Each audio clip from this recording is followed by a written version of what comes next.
नागेन्द्रहाराय त्रिलोचनाय भस्माङ्गरागाय महेश्वराय नित्याय शुद्धाय दिगम्बराय तस्मै नकाराय नमः शिवाय।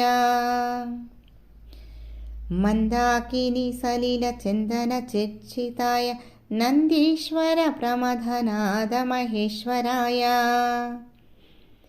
मन्दारमुख्य बाहुपुष्पसुपूजिताय तस्मै मकाराय नमः शिवाय। शिवाय गौरी वदनारविन्द सूर्याय दक्षाध्वरनासकाय श्रीनीलकण्ठाय वृषध्वजाय तस्मै सिकाराय नमः शिवाय।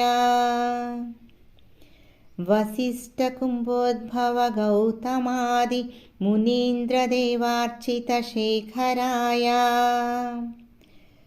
चन्द्रार्कवैश्वानरलोचनाय तस्मै वकाराय नमः शिवाय।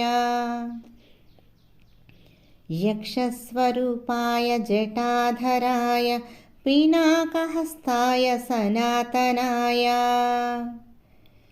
दिव्याय देवाय दिगम्बराय तस्मै यकाराय नमः शिवाय।